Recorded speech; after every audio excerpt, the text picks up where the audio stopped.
welcome you all. Thank you for coming to our roundtable on U.S. immigration reform, implication for West African on both sides of the Atlantic. I'm Louise Badiane. I'm the WARA Program Coordinator, WARA Program Committee Chair. We at WARA have decided to organize this particular panel, this particular roundtable, because we believe that it matters. As you know, most of our scholarship in this conference is predicated on our understanding of borders and immigration policy. I have the great pleasure of introducing Ndimyake Mwakalyelye. She's an internationally well-known broadcast journalist specializing in African issues. She's currently one of the anchors of the popular news programs of Voice of America called Africa 54. We are so pleased to have her with us today. She will be introducing the roundtable participant, and without further ado, I'll give her the microphone. Thank you.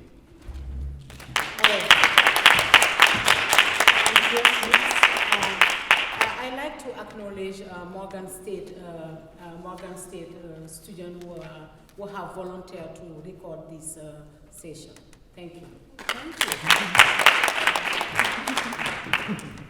Thank you very much, Ms. Badiane. And welcome everyone. Thank you so much. I'm sure most of you had a bit of a trouble finding this room. I hear it's quite a maze, but you made it, so we're really glad. Thank you so much. So I want to start off by the conversation by first asking people to raise their hands who are immigrants in this room.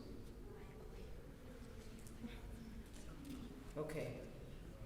And that speaks to, even though we're just a small group, but that's about half the people here, and that speaks to the importance of this issue. It affects a lot of people, and it's an issue that has been suspended for a long time, and it looks like it's going to be suspended again until next year based on what Republican House Speaker John Boehner said earlier in the week. I just want to lay out the premise before we get started. U.S. immigration reform implications for West Africa, for West Africans on both sides of the Atlantic. Immigration policies and efforts to reform them are politically charged. They bring forth questions regarding national identity, the rights of citizenship, as well as human rights, and questions of justice within the global labor market. This roundtable discussion will highlight U.S. immigration policy reforms that will impact the future lives, work prospects, and mobility of West Africans, and by extension their kin who remain in West Africa. Approximately 75% of all foreign-born Africans in the United States today arrived within the last 2 decades.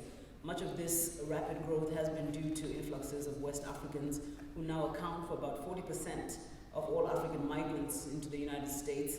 Given recent and mineral discoveries and political turmoil and unrest in West Africa, the region's citizens and diaspora are feeling vulnerable and uncertain about their future. So this roundtable participants include policy analysts, academics, immigrant lawyers, immigrant activists, and migration scholars, some who might not be on this panel, but I'll explain why, who will provide a broad spectrum of perspectives on these issues. And the roundtable will also give the African Studies community the opportunity to contribute to the ongoing discussion about U.S. immigration reform and its effects on African immigrants to the United States. It's going to be a very interesting discussion. Our panelists are very, very informed. One I know very well, I can speak to for sure, and the others, based on their portfolios, unbelievable. So to move things right along, I'm going to start off by just first apologizing on behalf of 2 of the speakers who unfortunately could not attend. Mr. John Arthur of the University of Minnesota sent his apologies, could not make it. And then just today, literally an hour or so, just a few minutes before this roundtable began, Mamadou Sy, Commissioner on the Maryland Governor's Commission on African Affairs, unfortunately had an emergency and had to leave. So on their behalf, I say we apologize for their absence on this panel. But those who are here hopefully will be able to fill in the gaps. And I'll start off by introducing Emira Woods. Emira Woods is currently the co-director of Foreign Policy in Focus at the Institute for Policy Studies. IPS is a community of public scholars and organizers linking peace, justice, and the environment in the U.S. and globally. IPS works with the social movement to promote true democracy and challenge concentrated wealth. No, I think I messed something here. IPS works with social movements to promote true democracy and challenge concentrated wealth, corporate influence, and military power. Ms. Woods is a skilled analyst, strategist, and bridge builder committed to working in solidarity with social movements to build a better, safer, and just world. She has over 20 years of experience working in 18 different countries with communities, organizations, and individuals advancing human rights, economic justice, environmental justice, and the rights of women and other marginalized groups. An expert on U.S. foreign policy, Ms. Woods has written on a range of issues from debt, trade, and development to U.S. military policy. Ms. Woods has a BA from Columbia University and a master's from Harvard. Ms. Woods also is a regular commentator on For Sure, I can vouch for that, and she's just amazing, Voice of America, and of course in addition, CNN, BBC, and National Public Radio, Al Jazeera, and the list goes on. So just to cut the introduction short, I will make sure that you will be able to access the rest of her very, very impressive bio shortly. Okay, so the next speaker is sitting in the middle, and that's Dr. Professor Zain Abdullah. Professor Zain Abdullah is the author of Black Mecca, the African Muslims of Harlem, and he's also currently writing a book about Black Muslim conversion and the Nation of Islam in the mid-20th century America. He's also the Associate Professor of Religion and Society and Islamic Studies in the Religion Department at Temple University, and also serves as a faculty affiliate to the Department of Geography and Urban Studies. Professor Abdullah also held joint appointments at Rutgers University, Newark, and has taught courses on the Black religious experience at Barnard College, Columbia University, and was a member of the Black Family Think Tank at Medgar Evers College. Dr. Abdullah has been invited to speak at diverse venues, including Harvard University, University of Michigan, Graduate Theological Union in Berkeley, Bethany Baptist Church in Newark, New Jersey, and as far away as Belgium and Senegal, West Africa. Just to give you a little bit more detail, Dr. Abdullah's current work also focuses on the interplay of race, religion, and ethnicity, Islam and the West, the African diaspora, globalization, and transnationalism, film, photography, and visual studies. So you see what we've got at our disposal today, and that's Dr. Zain Abdullah sitting in the middle. All right, so the next one, I have to break out into a song. That's just the name. Yeah. All right, let me see how this goes. Okay, our next speaker, Mojubaolu, Olufunke, Okome. I had to get coaching on that. Professor Olufunke Okome founded and edits. Wow. Here can I do? Okay, thank you. It's the Journal of African Migration and was co-founder and one of 3 co-editors from 2000 to spring 2010 of Jeddah, Journal of African Culture and Women's Studies. So that's just a little synopsis, actually, of the bios of the panelists that we have. First, I'd like to ask all of us if we could just give a really big round of applause for our speakers.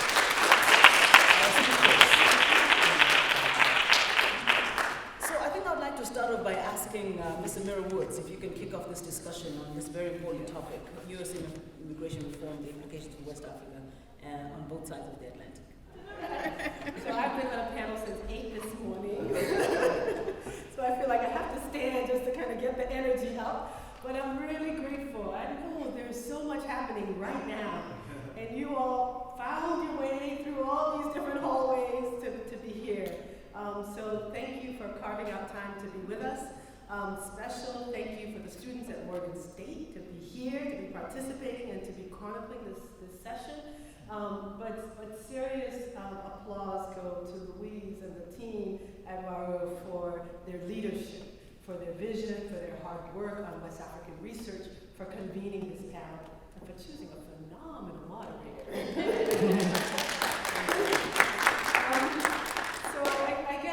I just wanted to say, you know, when Louise called and said, do you want to be a part of this panel? I thought we were going to have a whole different conversation at this point in time. optimist that I am, I thought we'd be celebrating immigration reform. So I'm quite disappointed in where things are. But just to begin at the beginning, I think when we have a conversation about immigration, especially when it comes to the U.S. and when it comes to West Africa, I think it's important for us to understand the context, some of the push factors of immigration. And I think clearly there is so much happening throughout West Africa, but I think it's really critical for us to understand one of the key push factors is really, economic inequality throughout the region. People who are taking to the desert, taking to rickety boats, finding whatever way they can to have a better way of life for their children and their grandchildren. I mean, it's as simple as that. So these push factors are very real. I think it is important to understand the role, particularly of U.S. policy in creating those push factors. So there have been panels throughout this conference on things like land grabs happening throughout West Africa. People being forced off their land, being forced off often ancestral lands, and being left with very little options in terms of economic livelihood. Some key economic decisions being made not too far from here, right in Washington, D.C., in terms of the global economy that are basically still sustaining an economy based on extractive industries in West Africa, particularly now oil added to the mix, but gold, diamond, the list is really long. But these resources often are being put on a ship, sent to America, sent to Europe, sent to Asia, sent wherever, but not being processed, not being manufactured. The lack of decent jobs is often one of the biggest push factors. So when we think about migration and the need for migration, a change in immigration policy, we've got to keep in mind these push factors. And time is short, so I won't spend too much time, but hopefully in the dialogue we can touch more on some of these factors and how they have impacted both sides of the Atlantic.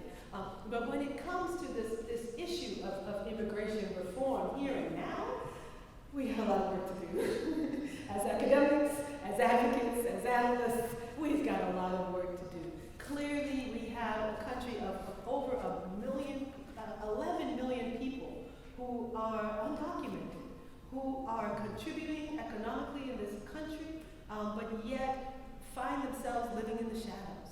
People who may be paying through payroll taxes and other forms of taxation, paying their fair share, but don't end up benefiting from the services. And so I think there is a real push that started out, and quite frankly, a lot of the community, particularly the community of Latino Americans, have pushed an agenda, making sure that this is front and center as a political issue, not only at the national level, but at the local level, at the level of their city councils. And I think there is also a steady increase of voices of leaders from Africa overall, but especially from West Africa, who are also leading the charge. There's a wonderful group based out of New York now called the Black Immigration Network.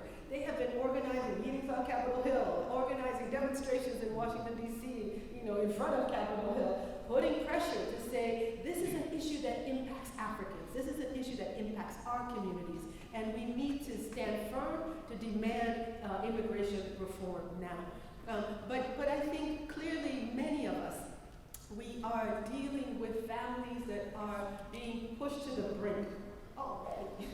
Okay, being pushed to the brink. I know even my family has faced issues of deportation, the inhumanity, the detention system in the U.S.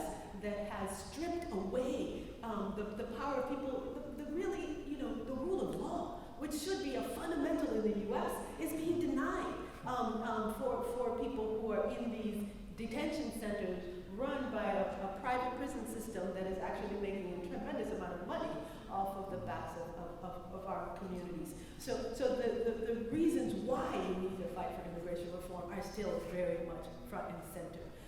But regretfully, we are living in a context right now where we have a dysfunctional government. I wish I could say it in any different way, but you have one party that has basically decided they are the party of no, and I represent a nonpartisan organization and all of that.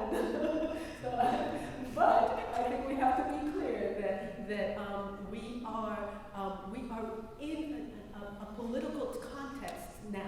where there is a dysfunctional government, where we are not able to even get a budget passed in Congress, the simplest things are not being done. So where we saw momentum 2 years ago on issues of immigration reform, where we felt the power of people in the streets, the power of people meeting with their members of Congress, demonstrating in Washington and elsewhere, it just seems as if that has now fallen on deaf ears because Congress can't get their act together to actually push forward legislation on immigration reform. But I do think it is important to understand that there are some, even with the legislation that's been put forward on the Senate side, there are some disturbing signs for Africans, West Africans, but all Africans really. And one is, have people heard about the diversity visas? Yes. Yeah, diversity visas, which essentially guaranteed slots for Africans. It is essentially eliminated, well, it's eliminated in the House version of the bill and dramatically reduced, potentially being eliminated on the Senate side as well. And it's being replaced by more sort of high-tech, skill-based sets of visas. And it's not to denigrate the need for those types of visas, but it should not come at the expense, particularly of a diversity visa which was targeting Africa and Africans. So I think it's critical that we, in spite of all the challenges in Washington and on Capitol Hill, that we continue to apply the pressure, to continue to let members of Congress know through writing letters, through picking up the phone. One phone call, they suddenly realize people are paying attention, especially if you are in their district, you're a constituent. Send a letter, that's even more powerful, because they realize one person took the time to write the letter, how many hundreds would have also written letters. So it is important to take individual action, but collective action, it's always so powerful. Mandela's, I recently saw the screening of Mandela's song filled with all the power, and I hope everybody goes to see that film. I think it gets released next week or something. It's the power of collective action. I think it is important for us to seize every opportunity as academics, whether it's a resolution that comes out from the ASA, I don't know quite the mechanism to give that collective weight to issues. Clearly there is an Association of Concerned African Scholars. Perhaps a statement on that, from that body on issues of immigration and immigration reform. But I think we need to continue to put pressure, to continue to elevate this issue, to underscore the importance, to come to demonstrations, to host forums where people are debating this, to meet your members of Congress where they are, to write. As academics, you have such power to write. It could be a simple letter to the editor, 50 words, letter to the editor on an issue that they write about in your paper, your local paper, that you respond to. That could be then a way of getting a different lens on the issue of immigration, of showing that Africans, West Africans, Africans across the board care about this issue. So a letter to the editor is a simple way to raise your voice, to use your visibility. But clearly, op-eds, bulletins, especially on your campus paper, bulletins that talk about this issue from the perspective of academics, encouraging your students, young people, to do research, to get engaged in activism. There's so many ways in which people can take action. And so I know time is up, but I just want to encourage people that, it doesn't feel like it felt 2 years ago. There's a lot of we've got to take a lot of deep breaths and a lot of disappointments on a number of issues. But on this issue, it's too critical for us to let it slide. We've got to continue to raise our voices. We've got to continue to use our visibility. We've got to continue to say we demand immigration reform. We demand dignity for all of our communities, and something must be done today. Thank you.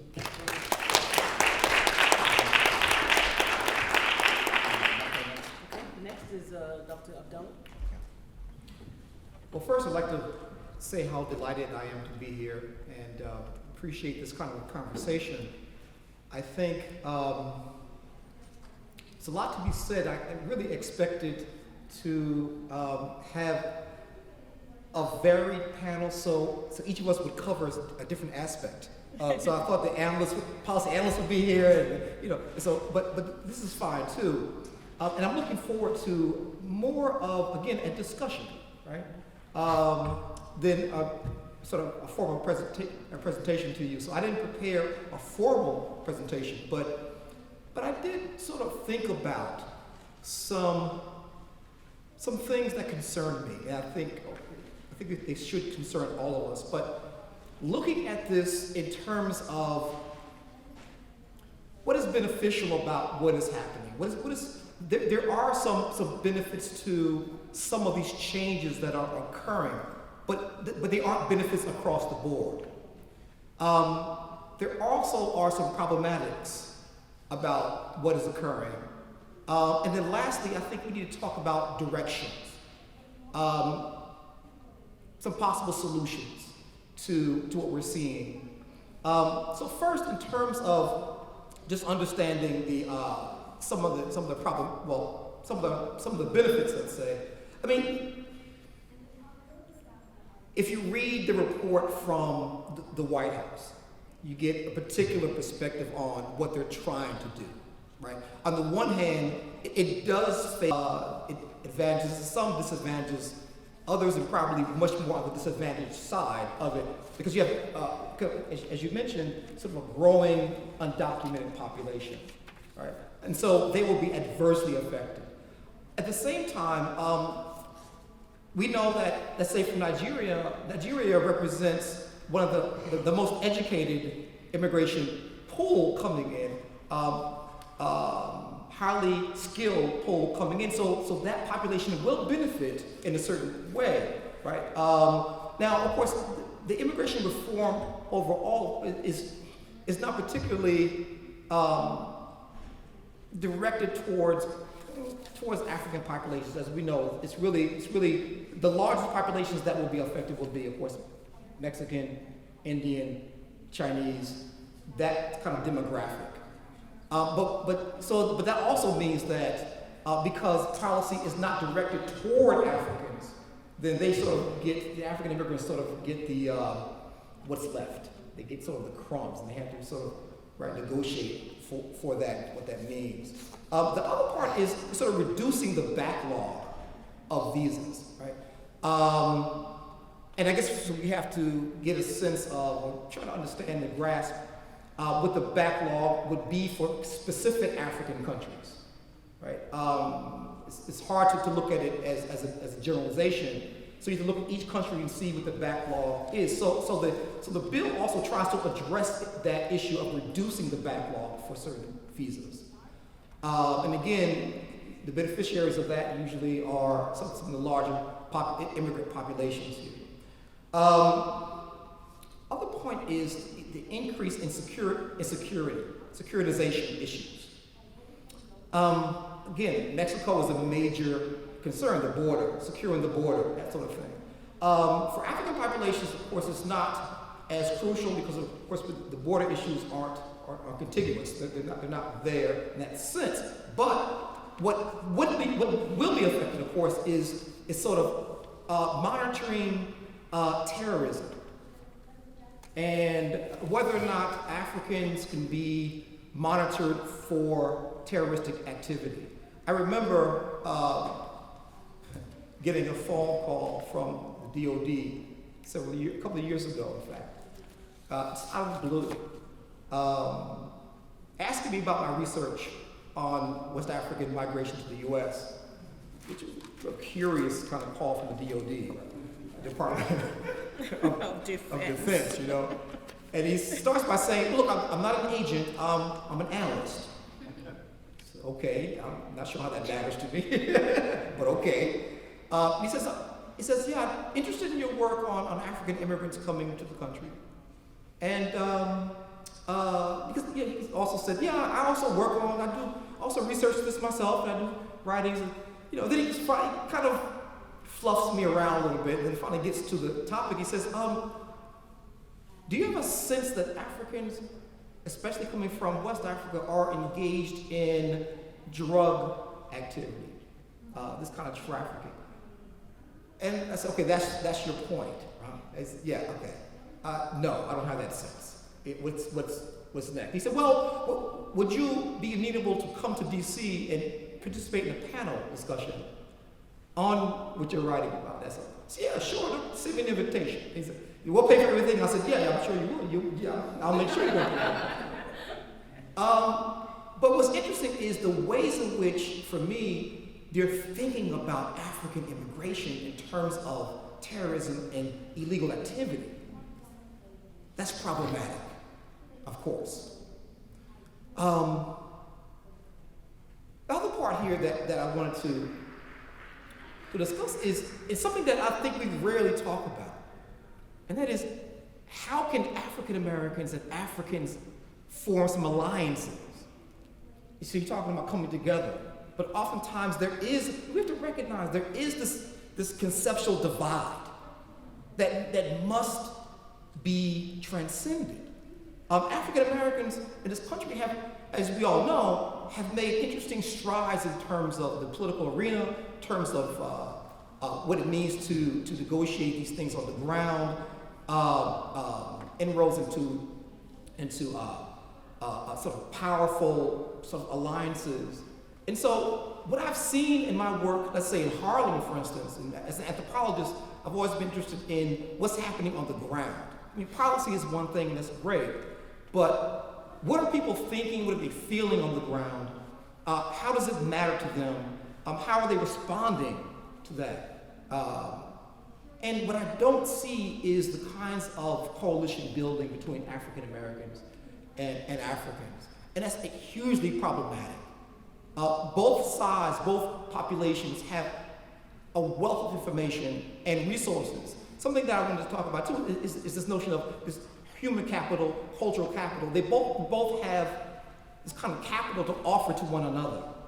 The Congressional Black Caucus, in terms of how they can be pushed and sort of pushed into service in many ways that I think are not happening now. So for me, this is something that we should discuss. We should talk about how can we have more collaboration beyond just sort of sharing traditional events, clothing, food, which I enjoy, I love it.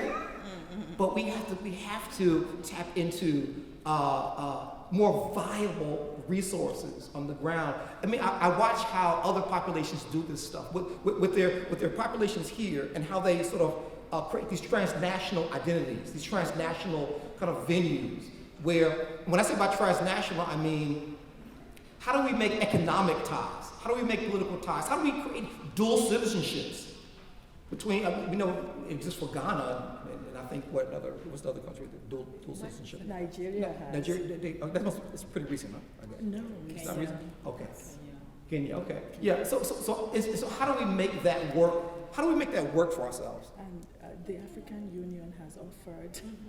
They've offered. The African Union is offering something. But I don't know how they're actualizing this offer. Work. Yeah. Okay. But I'm reminded of Reverend Leon Sullivan. I'm from Temple University, so Reverend Sullivan comes out of Philadelphia, and every other year, he has this African summit on the continent. But what's interesting is when he was alive, he used to bring at least 300 teachers to Africa. He used to bring hundreds of tractors. He used to bring, what I'm saying is that it was vital. He used to bring actual resources there, demanding this kind of exchange between us, beyond just the cultural, the kind of artistic, right? On the ground, how do we make that kind of change? How do we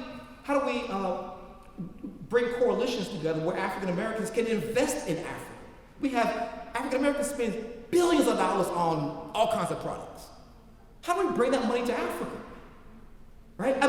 You can't strengthen what's happening here if Africa is weak. You gotta strengthen Africa. That's the source, that's the place, right? Can't have a strong Black presence here without a strong Black presence there, right? And so, kind of wrapping this up. wrapping this up, it's what I do, what I think about, what I work about, what I write on is sort of transnational African identities, and trying to understand that more. The second generation African populations, the third generation African populations are not in the conversation either. So it becomes this conversation between local populations, or let's say indigenized populations, and the first generation. We have a growing second and now third generation African immigrant population here. And it seems to be seems oxymoronic to talk about like second generation immigrant, third generation immigrant. When do you stop being an immigrant? If you've been here so long, you're born here, you're raised, when does that stop, right? The last thing is, because I know my time is limited, is the notion of prisons. You mentioned prisons. I used to be a chaplain for the Department of Corrections, so I worked in prisons, federal, state, juvenile, in different states. And you're right. I think what's interesting about that is that the prisons have become new plantations. When I worked in a prison, I resigned in 1990 from the prison system. And I'll never forget the words of my assistant superintendent. The superintendent was an African American. The assistant was white. And he called me to his office and I explained I wanted to resign. And he says to me, well, why do you want to resign? This is big business. That's what he said to me. I'll never forget those words. I was mortified. I was sickened by it. But one reason I wanted to resign at that point was that I had learned that prisons were going to be privatized, but also they were going to be placed on the stock market too. Right? And so when we're talking about Africans ending up in detention, which is a part of what I write about in my book too, what does that feel like? I was trying to capture. So I went to the prison to actually interview 7 of the 14 Senegalese who left Dakar bound for New York City in a catamaran boat. They boarded a catamaran, it's like a yacht, to cross the Atlantic to reach New York City. They had anticipated 25 days, so they had food on the boat the whole thing for 25 days. Most of them had boo-boo or akbata on, so this was in the middle of December they tried it. Right. They anticipated 25 days, it took them 50 days, and they made it. They made it. All 14 made it. But it was horrific. You have to read my book though, right? Chapter 2. Okay, you're out of time. Yes. So we will get back to this very interesting Okay. story. Okay. But just to move things along and to make sure. So we're in here. Okay. So we'll finish the conversation. Thank you for your attention. Thank you. Okay. Our next speaker, Dr. Olufunke Okome. Okay. I was going to show you a very cool graphic. My computer is not cooperating. But the graphic talks about, I'm very happy to be here. I want to say a lot very fast. So thank you for coming. I appreciate seeing everybody. And why? Because I think that we need to bring to life and to relevance the research that we do in academic ways that only the Department of Defense wants to consume seriously. So I saw this when I was doing the research for the paper. I went to the site of actually an advocacy group that is very pro-immigration. And it showed a graphic that is titled, well, that has as a caption, "Legalize Who?" I can't do justice to it because, like I said, this computer is not cooperating. But let me try. Maybe if somebody can take that off. I have my laptop. Let's not. Yeah, let's not fiddle with. If somebody can. Okay. So yeah, it's on. But you know, the page is cut up in a funny way. So yeah, I'll scroll down. So when it says legalize who, it shows us who the immigrants are. And I wanted you to see the pictures. We're seeing. So yeah, nearly half are homeowners. Beautiful, right? But look at the faces there. More than half have been in the US for more than a decade. Also look at the picture. And it talks about the fact that they have children under 18 and they have high school diplomas or more education. I think that one actually, if they put an African picture, it would be justified. You know why? Because Africans are the most educated immigrants, period. You know, then approximately 2/5 of unauthorized immigrant adults attend religious services every week. So this is a very good graphic, but then where are the Africans in here? So let me just, I'll read some of my paper, I'll be interesting other times. There's no comprehensive immigration law at the moment, we all know this, and this means there are many uncertainties for many immigrants who want to have some clear reference points that would enable them to make decisions about their lives. We all know that Africans are among the most educated immigrants in the United States. I'm sure that we all know. Maybe that they are among the most underemployed people, given the degree to which their skills are not rewarded by appropriate work and remuneration in the workforce. So let me also fast forward and say, that most Africans in the US are admitted on grounds of family reunification, on the basis of being refugees seeking asylum, and for the diversity visa, like we heard. And apparently, 47% of diversity visas actually go to Africans. Why? Because they've been disadvantaged in previous iterations of applying immigration policy. So, one analyst says that with increased wealth gap between Africa and the US, if that happens, if there's increased wealth gap, then it's projected that we might have a doubling and then it's projected that African population might double itself, some years into the future. Then immigration volume is expected to increase from Africa to the United States. But then if refugee flows decrease and immigration laws change, which is a big prospect, and then the changes people are envisaging are that there'll be lower approvals for family-based admissions, which I don't even think Africans are using enough anyway. And also the diversity visa lottery might be eliminated.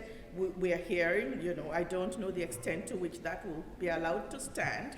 And then these things happen, Black African immigration population will decrease. That's what one analyst says. So there are a lot of ifs because nobody is certain. Immigration reform is not a straightforward matter, is what is clear.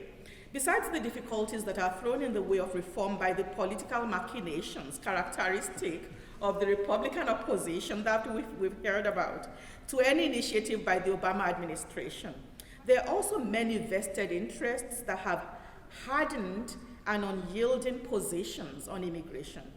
And I went and looked at the Obama proposals at the White House homepage, and what it says is that the American immigration system is broken. We know this, right? And,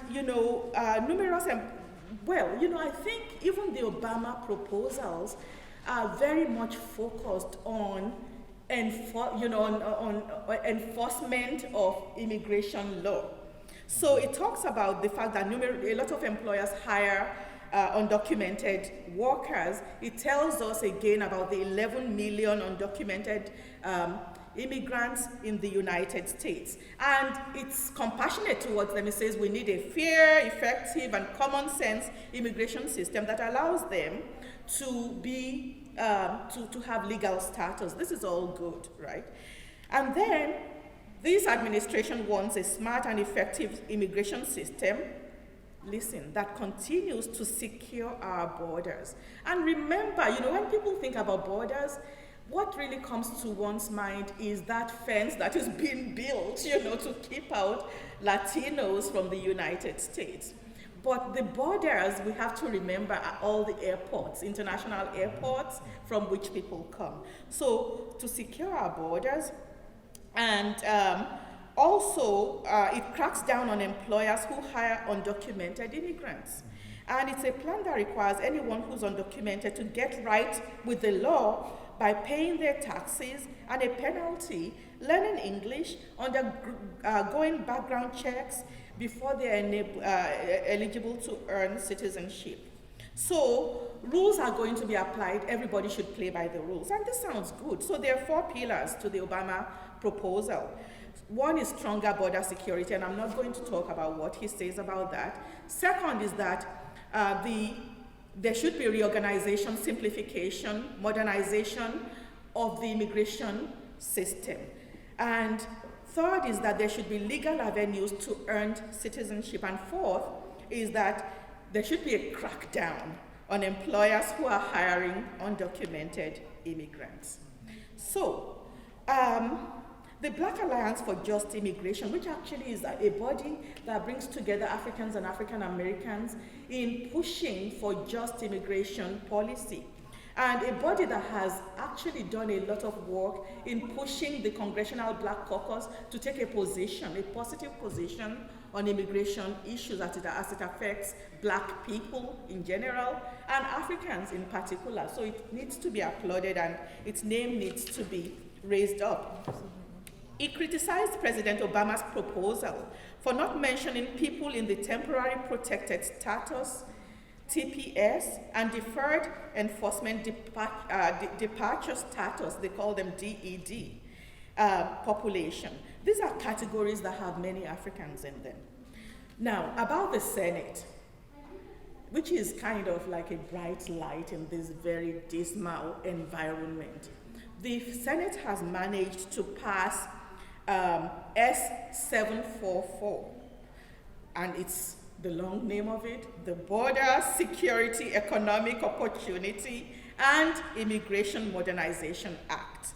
It's a comprehensive plan.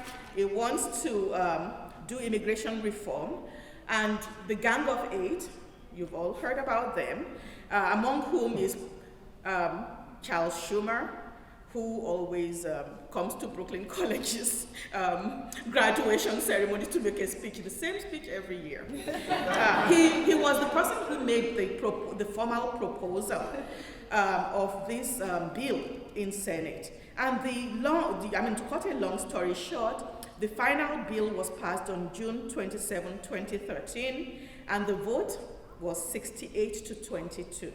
So this is that was a decent margin to pass this. So the Senate bill is comprehensive, and border enforcement is in there, legal immigration reforms are in there, family-based visa, employment-based visa, due process protections. A lot of what people are asking for are in there. They maybe not be all things to all people. That's good. Oh, I'm running out of time. So now, why haven't we seen an African face? I think to face facts, you have a very small number of Africans as part of the total immigration population. And that means, and what that has done is that there's a lack of representation of Africans in the public imagination. This is something that, if Africans are really truly the most educated immigrants, they should be able to do something about, and they should be able to do it in a very, in a very magnificent way. So why isn't the advocacy by African scholars, African, technical people for Africans? I don't know. So that portrait I showed you excludes the African face, and I think it's a shame. Okay. So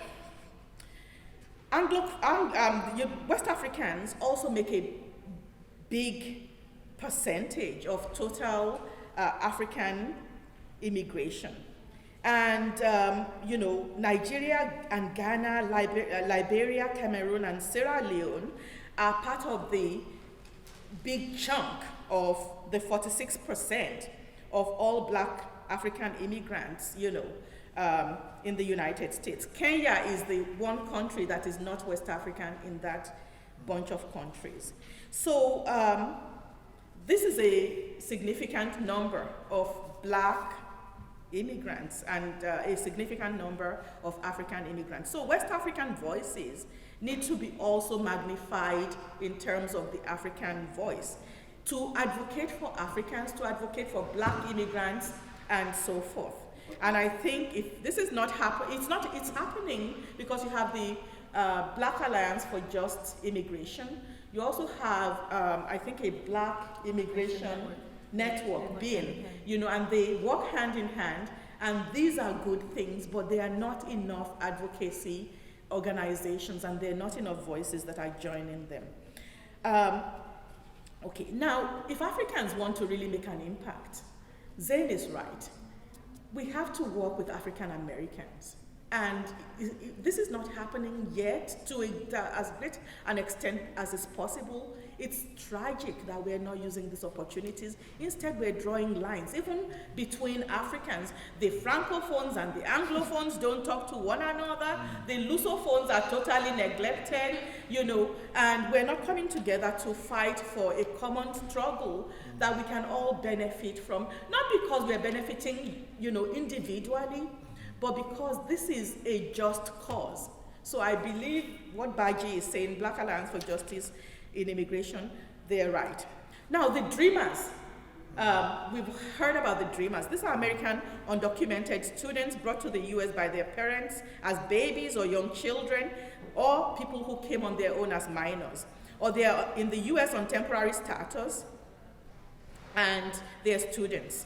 They are in a somewhat better situation because they've had a lot of airing of their plight. But again, the face is a Latino face, of course, because of the numerical superiority.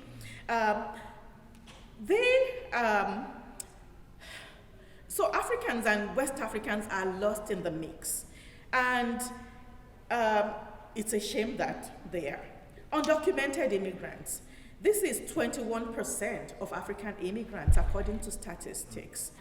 When they have a prospect of becoming able to gain legal status according to the Senate laws, according to President Obama's intention, but they have to get in line behind other green card applicants if the law is passed.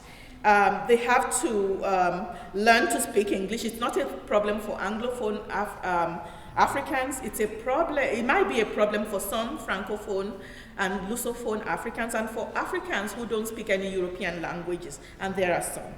So then there's that issue of, okay, if you are undocumented and you are somehow determined to be a criminal, you can be deported, and that deportation is summary and it's supposed to be final.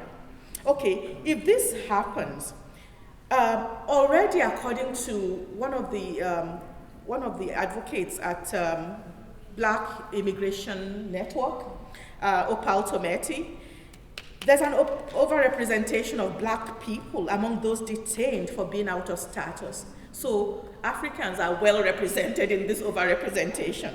And as a result of this detention and deportation, families are torn apart, communities are torn apart. There are a lot of very painful stories. And, I don't think that many of us are aware, except it touches people who are close to us. And if we are aware, what are we doing about it is a question. So if there's an amnesty and people can file for legal status, they have to face an interminable wait. There'll be fines, there'll be back taxes that are calculated. It will be ruinous to many people who are, living from hand to mouth or paycheck to paycheck. There's also the fact that, there's a lot of vehement opposition to to compassionate and just immigration overhaul on the part of Republicans, in general, especially the Congress people who have the ability to do something about passing a law. They don't want citizenship for undocumented immigrants, and many of them are not shy about expressing these views. So refugees, I think I ran out of time. Yes, let me stop you there. Another issue that affects Africans tremendously. We'll come back to it, but first of all, let's say thank you. I just want to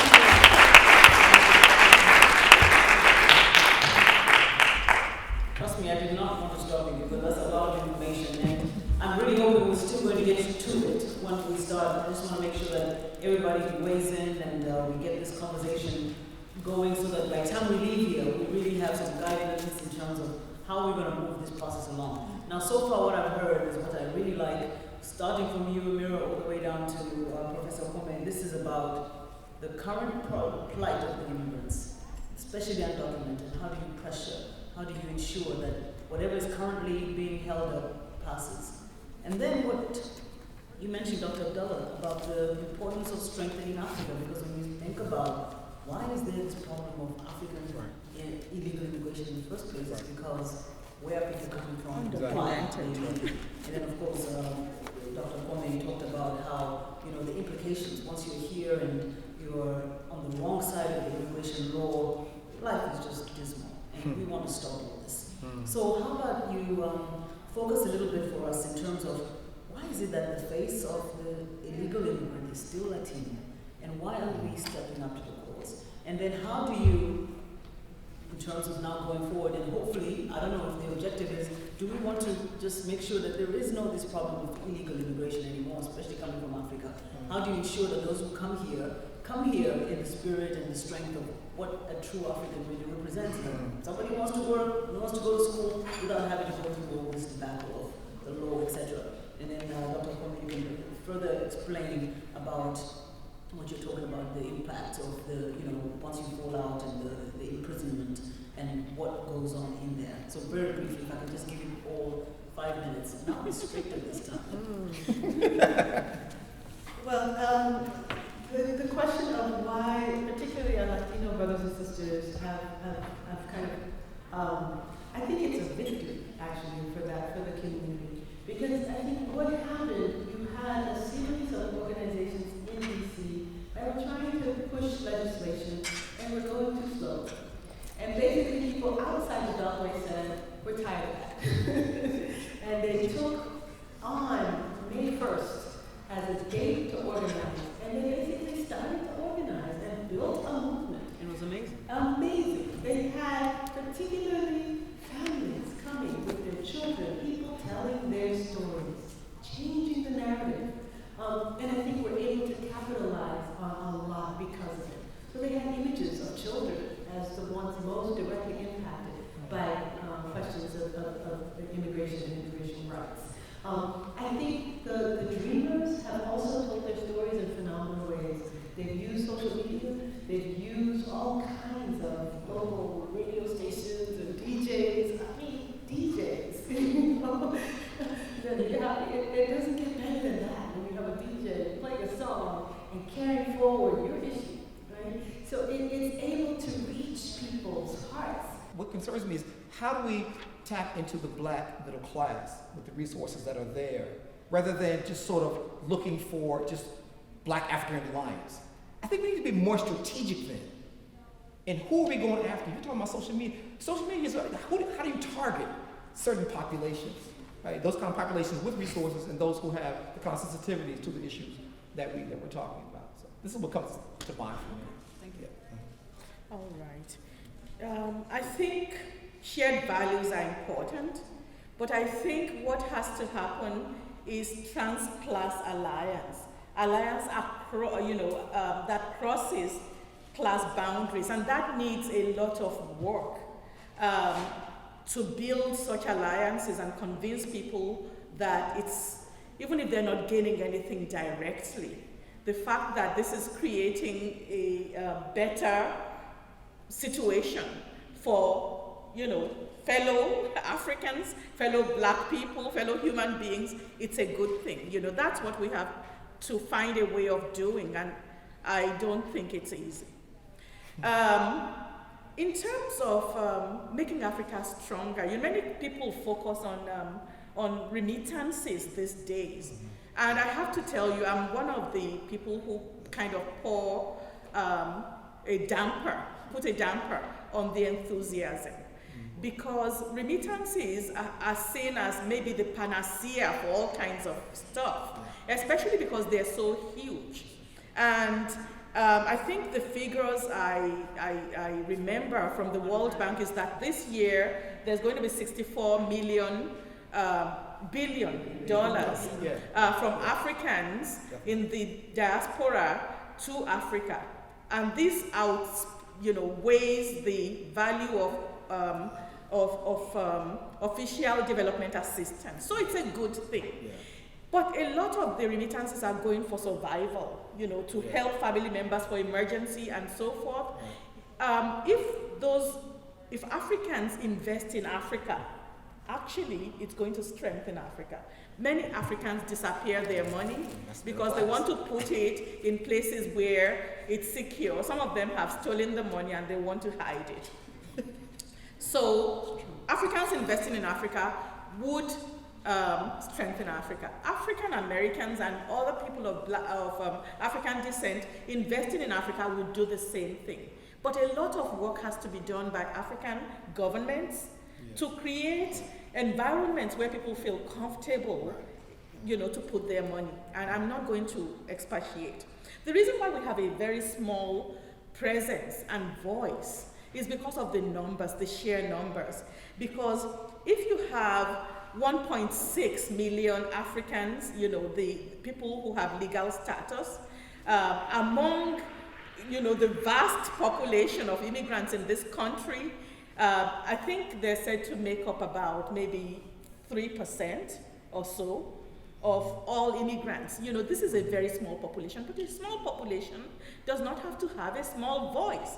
There are other small immigrant populations that have been able to project their voice because they are very clear about what their agenda is, and they come together in a united way to speak out about this agenda.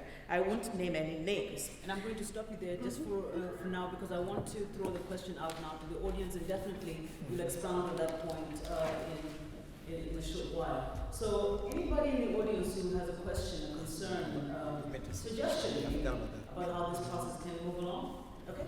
I'm going to have to ask you to just amplify your voice because we only have one mic. So if you can just stand up and really shout.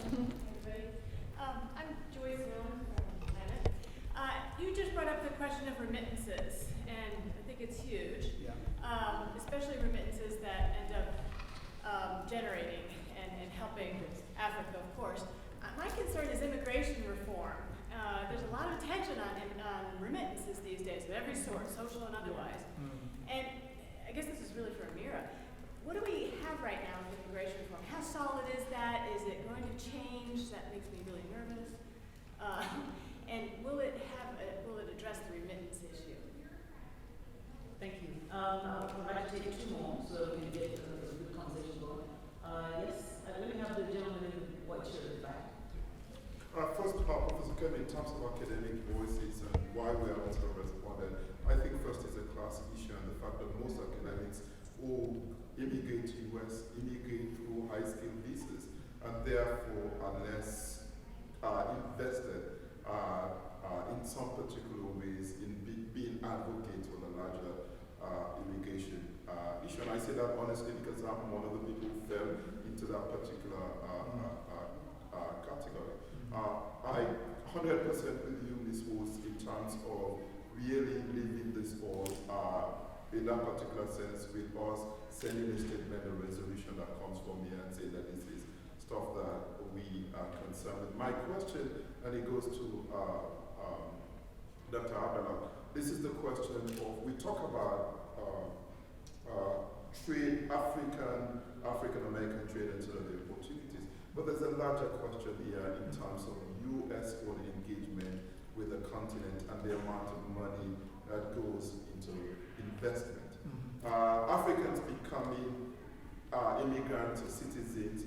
United States is a larger national question which has all of these issues. The engagement between the United States and Africa involves not only African and African American, it's a larger question of how this particular country engages and invests in the continent. What this country is particularly much more concerned with is security and preventing China from that. So what's the equivalent response? So I wanted to speak to that, to the larger question of how we not only mobilize around immigration reform, but mobilize around the question of having greater economic engagement between the US and Africa, which would create precisely the opportunities that you see for African American and African engagement. Thank you so much. Yeah, to also let me connect to that point and speak to this actual the question of engagement. I think also in terms of our sort of intervention as academics, as thinkers, as activists, whether we are academics or beyond.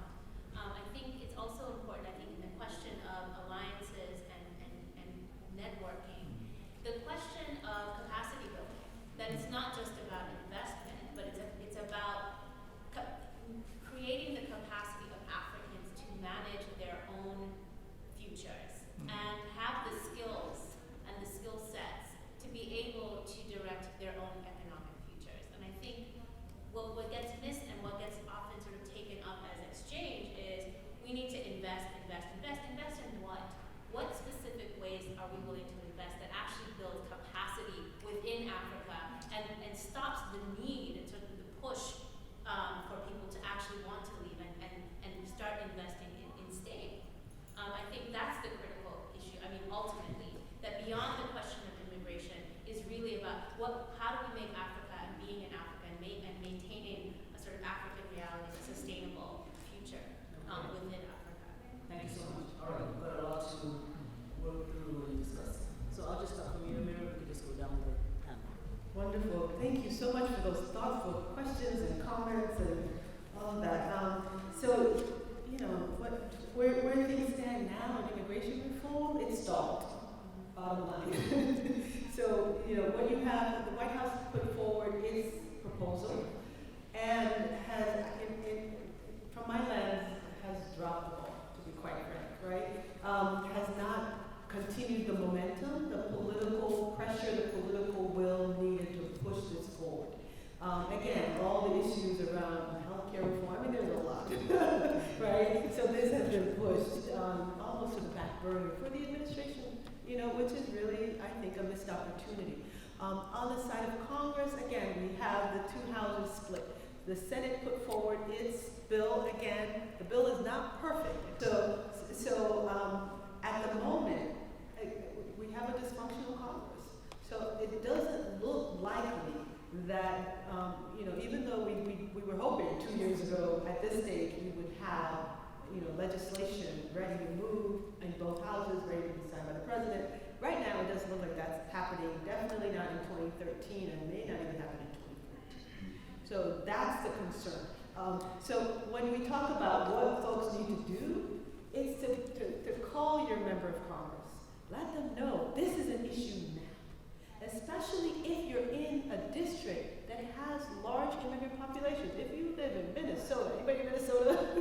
You know, there you go to Minnesota. You know, there's so much that they need to hear. And I mean, Minnesota is huge now because it's the first place, as far as I'm aware, that has that has newly elected an African immigrant, a Somali immigrant on the city council. Huge victory for our diaspora community. I mean, I think it's the first, but I think there will be many more. But that person needs to be held accountable. Can you speak to the issue of remittances? And others need to come. Oh, too many issues. The issue of remittances. Clearly, remittances, yes, it outstrips aid and trade combined. Period. It's a big deal. The African Union has really pushed to now create these diaspora bonds to try to figure out how the remittances can be structured in a way that helps national development programs throughout the country and regional plans that build infrastructure. So some of those I think are really interesting to look at. You know, that are trying to say, yes, the remittances are coming, but how can we ramp it up, scale it up, do it in a more strategic way so that it's not one person supporting their family member or their school or their community at the local level, but it's replicated throughout the continent in ways that have ripple effects throughout the continent. So I think that's all good.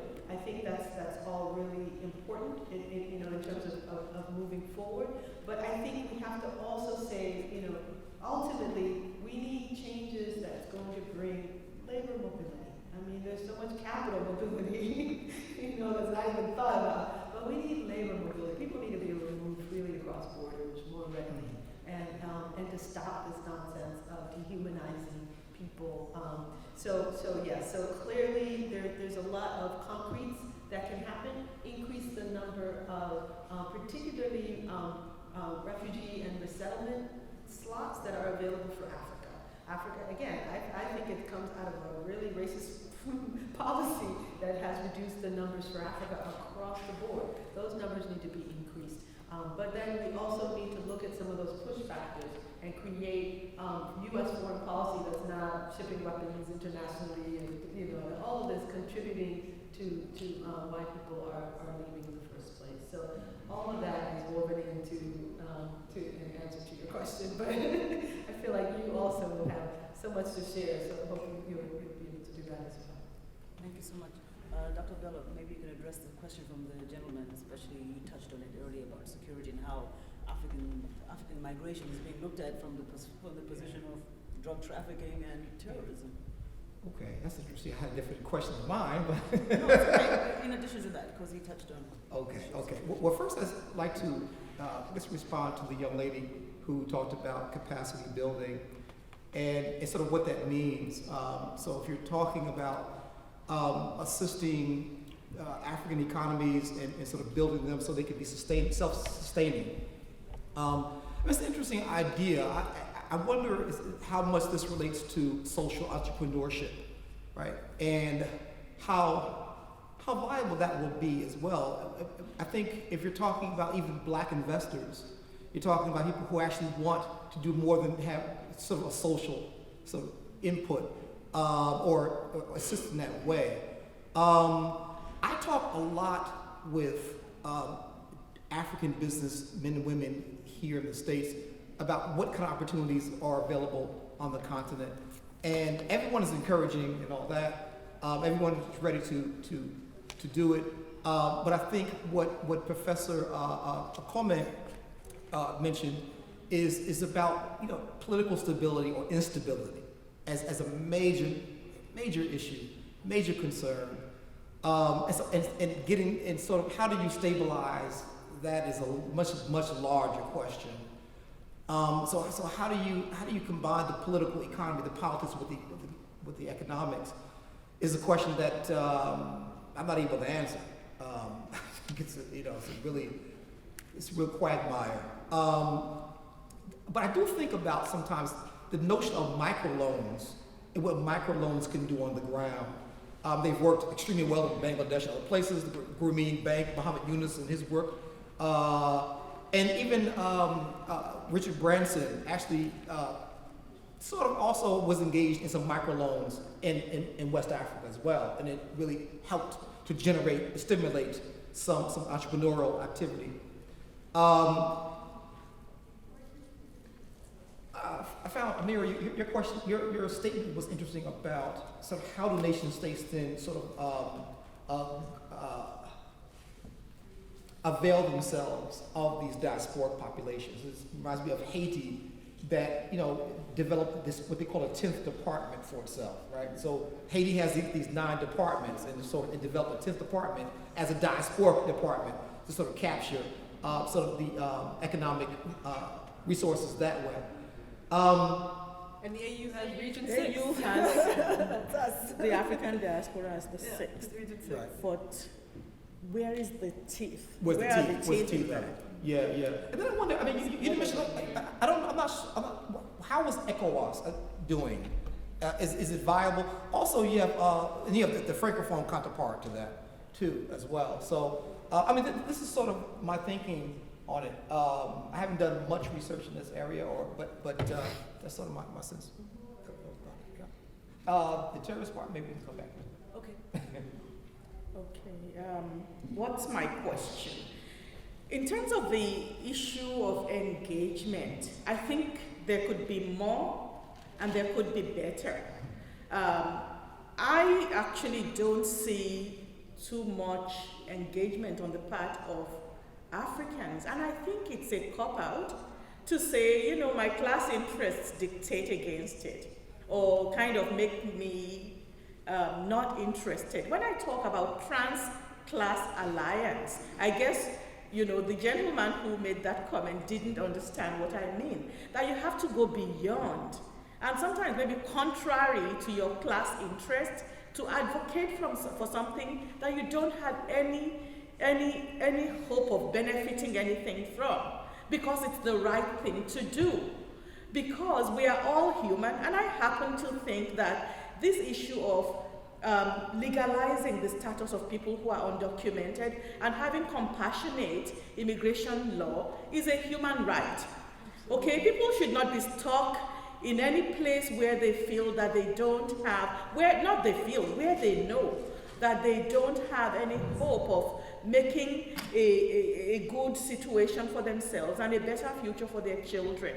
And so I don't see any problem with immigration per se in terms of what people want to do with their lives. So but I do think that the African continent needs to be further developed, and we have to take it seriously as Africans. What do I mean by Africans should invest in Africa? Business investments should be done, and some people are doing that, but it's not enough. And governments also have a responsibility to ensure that they are creating the kinds of environment where people feel comfortable to come and put their money. Many of them also disappear the general resources for their own particular use to go put in places where they think stuff is stable, like Switzerland and all the offshore places. This needs to stop. So, I think as people who are now transnational, we have to show an active interest in what's going on at home. And we don't have as much to lose as people who are there in person. So we can make a lot of noise, we can agitate for change, and we can also participate in the change, because, nobody's stopping us from coming back and putting our bodies where our mouth is. Education is something that scholars can do. And you can do that in person, kind of come together and figure out efficient ways of doing this and effective ways of doing it too.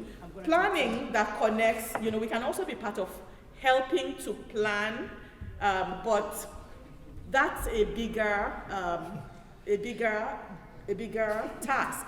Helping to plan in a way that connects education with economic goals for development in the African continent. We need to be part of this in a very active way that refuses to be ignored. Okay. We're a little bit, we're running a little tight on time, so I'm just going to be a bit of a, one of those. I really do want to get a few questions in. I know there's a question over there. Do we have any others? Anybody else have a question? Okay, so I'll take you first and then Lisa. Ambassador George, and I was just going to say thank you to the panel for really great comments, and especially where they were going after a while. I was a little bit bothered by the way we were talking about, started out with a conversation about immigration reform in the States, and then we kind of get derailed or segued into talking about investments in Africa, et cetera, which I think are two good projects, but I'm not sure about why we're talking about them together, because the whole conversation about investing elsewhere presumes that if African countries are developed and lovely, then people won't leave, right? That this becomes, development becomes a solution, right, for immigration as a problem. And I think that that completely feeds into this discourse about the immigrant as already inherently a problem, inherently questionable, inherently And, but I also like that the conversation is kind of shifting to thinking about the immigration issue through a different kind of value system, through a different kind of lens, which is about, human rights, right? The idea that a body is not illegal in any way, anywhere. And I think that might be, if the African population in the U.S. is a tiny percentage, and it's relatively more secure than other immigrant populations, this may be a way to contribute, is to elevate the discourse to thinking about, what's at stake on different levels, right? I remember that the Dreamers started out with this kind of dichotomy of the good student, the good student is worthy of immigration. They started out with this kind of odd value system, but they've progressed since then, right? Where it's just like all young people in general are worthy. I think that, we can also take that example. We don't have to go through those stages. We can start at a higher place, which is that all people are eligible to migrate, whether for economic reasons, political reasons, maybe they just want to be tourists, whatever, right? There's some people on the planet who can do that for any reason, right? And then there are some who can't. And I think that should be the level at which we're critiquing the whole discourse around migration, immigration in the U.S., migration globally at this point. And that's what we can kind of set the bar a little higher.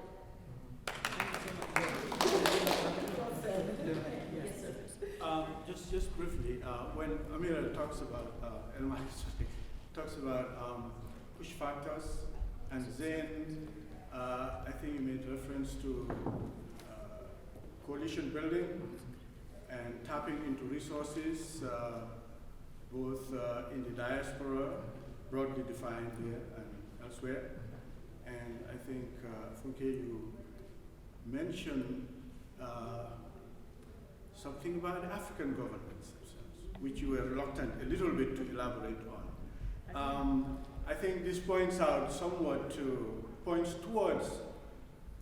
the responsibility of African governments themselves. What is it, in your opinion, they are doing or should be doing to really engage these constituencies, especially within the United States, that are in a position to help realize or push some of the policies that would eventually enhance or ameliorate the situation of immigration that we're dealing with here. Because too often, I think, the complaint has been that, African governments, when they try to engage public relations firms, for example, in the United States, they completely bypass, the very constituency that has historically been the ones that have made it possible for not just Africans, but immigrants from all over the world to really thrive and prosper in the United States here, which is the African American community. So very rarely do you see African governments reaching out to those constituencies and those public relations firms that are perhaps very well positioned and also have the sort of historical heritage interest of Africans. So I just wanted to find out what you think should be the role of these African governments beyond creating these directorates, within their ministries of external affairs that cater to the Senegalese, the exterior, or some of these other labels that they use. So that was my brief question. Thank you so much for those last two questions, and also for the panelists for the panel. This will be also your closing remarks because we have 5 minutes, and I also want to give Louise time to just wrap everything up. So if you could just answer them as succinctly as you can. Thank you. I feel like Professor Cham's question needs a whole 2 hours. But clearly, he is chair of African Studies at Howard for a reason. He could lead us in that 2-hour discussion really well. I just want to hold up. I think there's so much that we can and need to critique in terms of our African governments. But I do want to hold up that the African Union, when they set out about a decade ago, to create this Region 6, the diaspora, they established these consultations around the world. I have to do this quickly, but the nutshell is they focused on reciprocal relationships. between those on the continent and those in the diaspora. So it's there on paper of a deliberate effort to benefit both the diaspora and the continent. And so I think it's important for us to keep that in mind and hold them to it. That reaching out, linking up with the Congressional Black Caucus, which they have tried to do, should be a more strategic and deliberate effort that is, a part of the agenda that helps both the Congressional Black Caucus as well as the African Union achieve their long-term goals in this 21st century. So I think we have to keep pushing on that. And there's a lot more we can say, we don't have time. My sister, in all her brilliance, all I have to say is you're here. I think you're absolutely right. It is a right of people to be able to have dignity wherever they are on this planet, period. I think on the question of the numbers, we have to be clear. The census, there's no line that says African, right? Some people are pushing to change the census. Maybe it happens the next go around. It didn't happen this one, right? I think there's a petition that's going around in several states to change the U.S. Census so that there is a line that says African immigrant, and so that we can begin to actually count. Because right now we don't have a number. They're all estimates. And unless we actually know a number, it's hard for us to we're kind of giving up our power saying, oh, it's small. Very briefly on the point about remittances and whether it has a place in this discussion. Clearly, remittances are key because they have become a vital link between the diaspora and their country of origin, but increasingly now the diaspora and the continent. In terms of its influence, Answer the question. I just want to make sure that her question is answered in terms of its relevance to immigration reform and also how ways into the discussion. Right. But you can move it along. Okay, and then Just a closing statement, and I appreciate both questions. I think they were really profound and reason for us to really explore this issue much further and deeper. But my question or my statement about strengthening Africa was not to stop sort of migration out of Africa necessarily. It was really to strengthen our political position right here.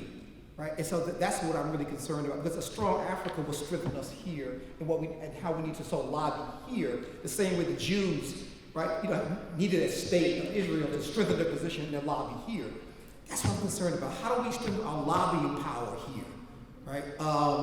And so that's my concern. The last thing I just want to say is we haven't talked about religion. I'm actually in the religion department. We haven't talked about it, but I just want to say that I think there's something to consider. I mean, the fact that religious personalities can come here, get visas easily, back and forth with no problem, right? And so our populations, like churches, mosques, temples, that sort of thing, can maybe utilize that and think about ways to sort of like, to use that towards our advantage in some kind of way. But I'll leave the political situation to you. Political situation to me? Yes. You're the political scientist. I'm going to take what the first person, what Abosede said, as comments that are just on point, and reiterate the fact that I think of immigration as a human right. And I don't think we need to be looking into people's personal lives to kind of say, these are the good immigrants, and these are the bad ones, and these are the so-so ones. So, then African governments, are they doing enough to engage their immigrant populations around the world, and especially in the US, as constituencies that, pressure for better policies and laws on immigration? They are not. Many of them have become really focused on remittances. So I see this as an opportunity for people in the diaspora to use this interest as a way of also developing ways of starting conversations about what needs to happen with African governments who have become very interested. Everybody's interested in remittances, and I think it's an unhealthy interest, but I guess it's big money. So this is one leverage point that immigrants have to push. And many African governments have also formed these ministries and departments for the diaspora. You know, a lot of them are interested in people just bringing money in. Diaspora bonds have been also established by different countries as well as the African Union.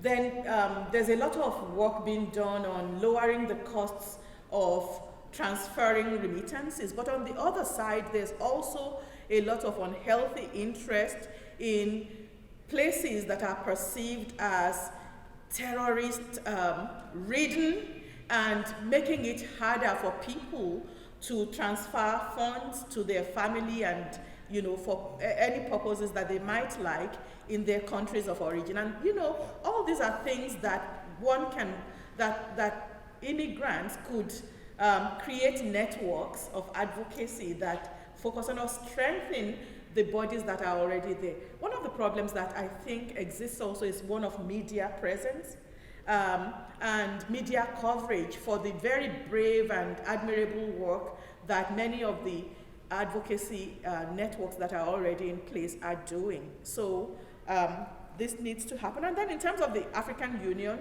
and the 6th region, African Union, one of the problems with the diaspora as the 6th region is that unlike the other regions that have governments representing them, the 6th region is supposed to come into the African Union process through NGOs.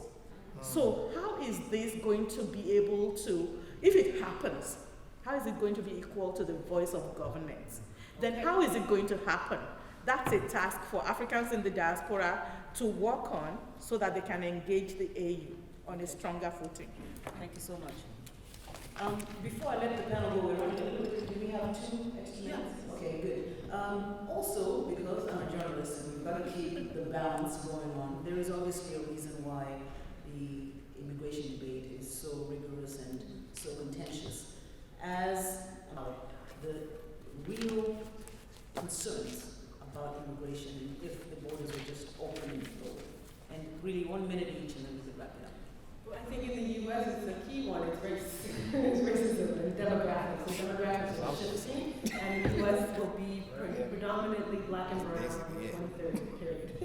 And people are afraid of that, right? So you have on the Statue of Liberty, bring me your hope, massive yearning to be free. And then people are like, well, none of they're black and brown, sorry. So you have Europe, you know, with unlimited access. Well, not unlimited, but largely unlimited, right? And when you have countries with black and brown folk, it's just a whole different policy.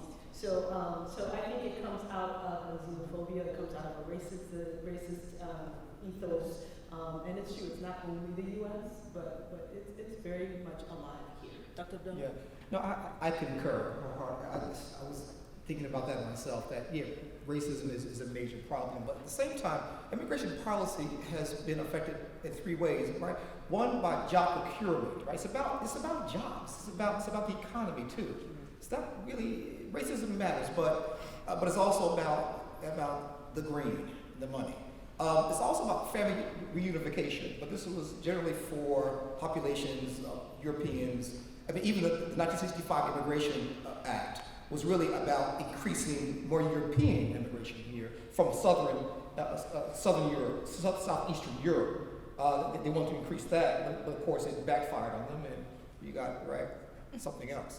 And the last, though, I think we haven't talked about is the way immigration policy affects foreign policy, right? And so the notion of voting with your feet, so allowing populations to leave their countries, allow us to move in, allow us to make a certain kind of policy decision about the dysfunctional or instability of a country.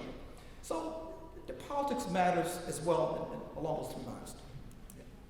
Well, I have to say I agree, but there's a lot of hypocrisy in immigration discourse, because even the most hardline people sometimes hire undocumented immigrants, and the economy benefits from the work that's put into the agricultural sector, from the work that's put into the service sector, including domestic service. by immigrants. I think without immigrant labor, a lot of middle-class women would not actually be able to be in the workforce. So there's a lot of hypocrisy about immigration policy, and there's a W category that's going to be part of the new law if it passes, if it's enacted, that creates this permanent category of guest workers, people who would never be able to apply for permanent legal status as immigrants in the United States, but they can work. And this is predominantly people in the agricultural sector. And I thought, okay, majority of the people in that sector actually, truly, are perceived to be Latino. I think indeed they are. But apparently there are a lot of native-born Americans also in this sector, including African Americans. And then I was reading frantically. I found 1,100 South Africans are actually in this category of migrant laborers in the agricultural sector. And so, I bet you there are Africans there. A lot of studies need to be done to document, to map, what are the numbers, in terms of the census. And then also, if the community is significant enough, it can advocate to have more resources, which is its right. You're paying taxes, you need resources, that would also be used to give people education on what their rights are, people who are already here. And students who want to to be educated, and in giving them information on how to go about legally, being here in a way that is dignified and, humane. Okay. Well, the conversation can go on for a long time, and we've only gone over a few minutes, and obviously there's a lot more to discuss. But we do have to end it here only because time is up. So before I let everybody go, I just want to give final acknowledgements. Dr. Zain Abdullah is the Professor of Religion and Society and Islamic Studies at Temple University. Thank you so much for your input. On my extreme right, Professor Mojubaolu Olufunke Okome, Professor of Political Science, Brooklyn College. Thank you so much. And on my extreme right, Ms. Emira, Co-Director, Foreign Policy Focus at the Institute of Policy Studies. Thank you so much. And thank you to all of you for just sitting through the conversations. Thank you for your questions. Thank you for participating. And I'm Ndimyake Mwakalyelye, moderating, and I want to hand it over now to Ms. Louise Badiane. Thank you. I'd like to thank you all and thank the roundtable participants for being here and sharing with us your wonderful insight. We really appreciate that. Thank you. And I'd like to hand the microphone to Jennifer Yango, Wara, Executive Director.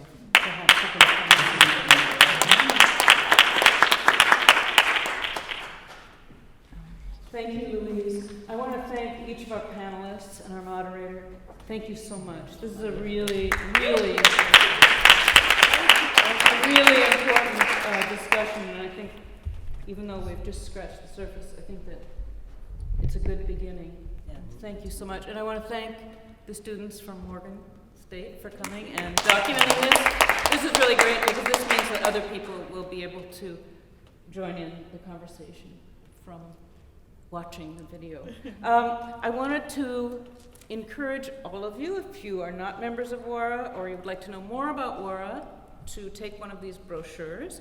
And also I'd like to invite everyone to join us this evening at 8:45 at the Lebanese Taverna. We'll be having our annual membership meeting and reception, which this year we have absolutely the wonderful honor of having along with Howard University celebration of their 60th anniversary of African Studies. So we hope to see all of you tonight at the Lebanese Taverna. And again, thank you all.